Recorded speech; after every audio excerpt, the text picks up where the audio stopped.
method of steering the apparatus of yesteryear is a far cry from that of this modern age. In place of reins, we now turn the heads of hundreds of horses with a simple wheel. The improvement has been made necessary by the rapid advance in design and efficiency of all types of conveyances, and has been made possible by the same engineering progress that has improved the overall equipment.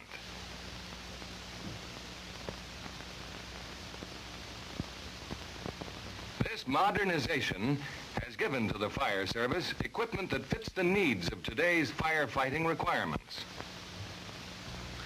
But progress in mechanical design brings with it more complicated construction, which requires considerable knowledge and skill to properly operate, repair, or maintain.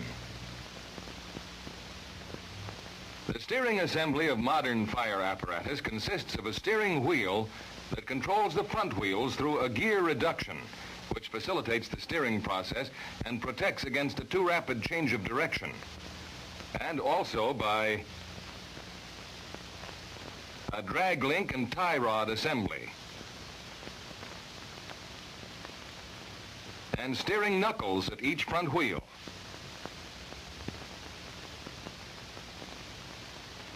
All these parts properly lubricated and functioning correctly turn the front wheels of a heavy apparatus with relatively little effort applied to the steering wheel. Such factors as caster, camber,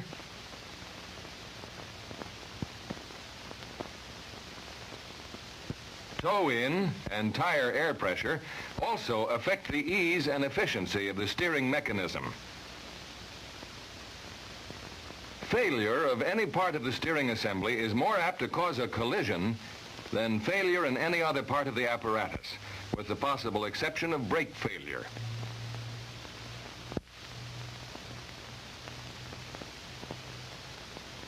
Therefore, a constant check of the steering gear must be maintained, and any deficiencies reported to the department shops for immediate correction.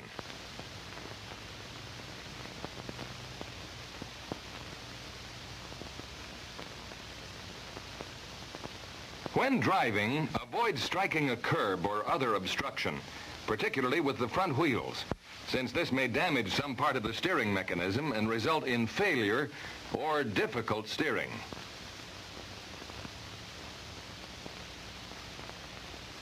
The condition of streets has an important effect on steering apparatus. Steering results are different on dry streets than they are on wet.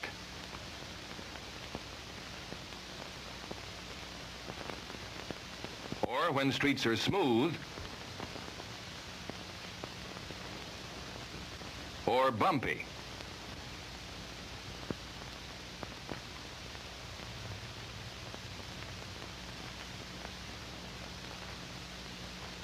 The mechanics of handling the steering wheel are few and simple. Keep both hands on the wheel, except when signaling or shifting gears.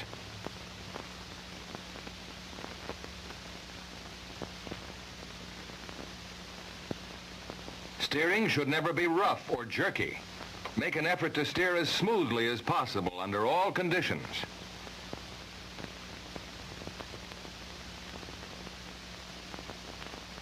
Do not turn the wheels when the apparatus is at rest, unless absolutely necessary, because the steering system is designed to turn the wheels when the apparatus is in motion.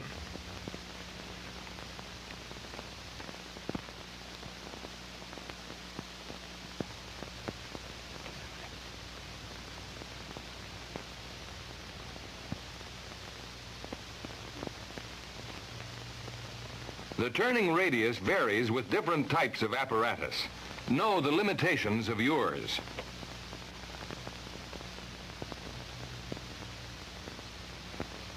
Some apparatus will make a complete turn within a 57-foot circle.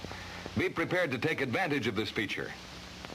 Anytime there is doubt of making a necessary turn, stop to maneuver.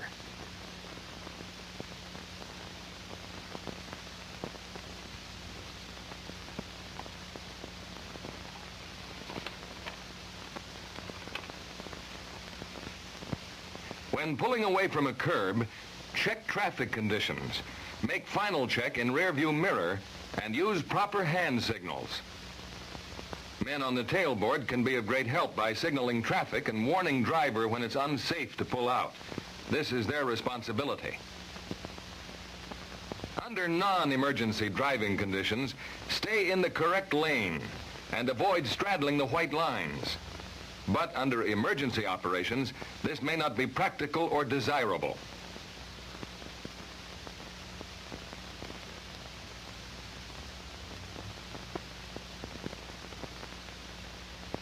With cab ahead of engine type apparatus, it is sometimes difficult to determine whether or not you're in your own lane.